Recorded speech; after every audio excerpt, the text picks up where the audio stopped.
Bienvenue à tous sur notre chaîne chrétienne où ensemble nous méditons sur les versets de la Bible pour croître spirituellement, développer notre écoute et nous laisser guider dans notre quotidien par la foi en Jésus.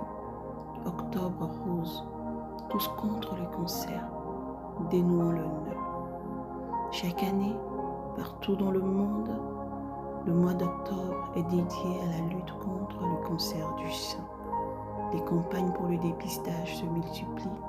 Les collectes de fonds pour les recherches médicales sont organisées.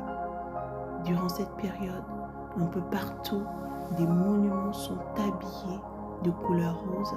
Certaines enseignes choisissent des rubans roses, d'autres des nœuds roses, symbole de la lutte contre le cancer du sein, pour apporter leur appui, inciter et encourager les femmes et hommes au dépistage. Pour rappel, 3% des hommes sont concernés.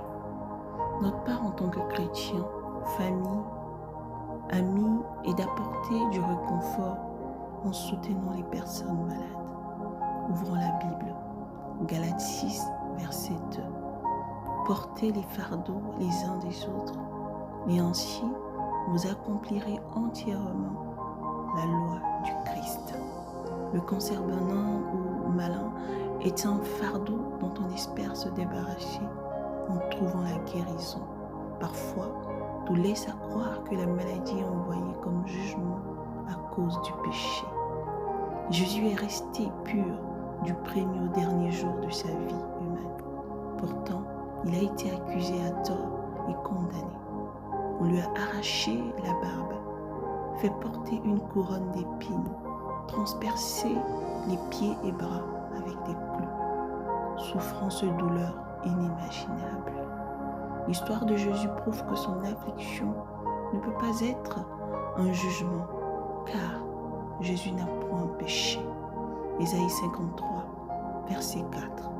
Cependant, il a porté nos souffrances, il s'est chargé de nos douleurs, et nous l'avons considéré comme puni, frappé de Dieu et humilié.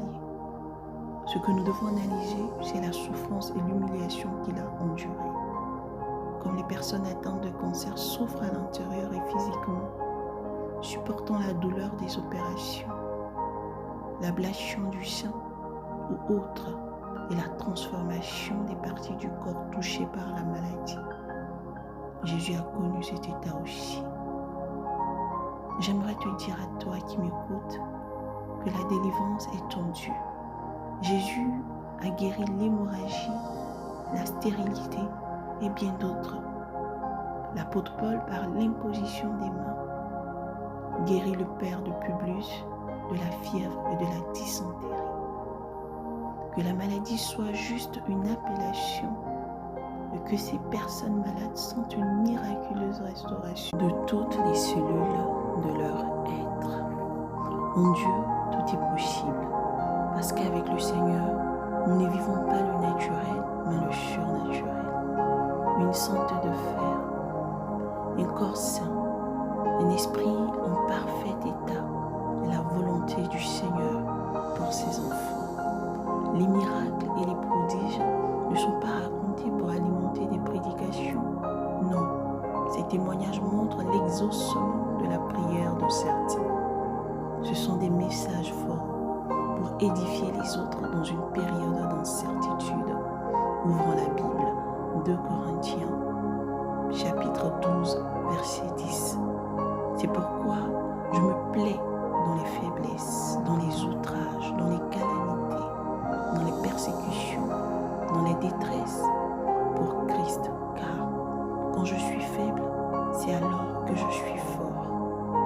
Qu'une tumeur ou une quelconque maladie ne te pousse à l'isolement, ne te rend muet ou dubitatif de la puissance du Seigneur dans ta vie.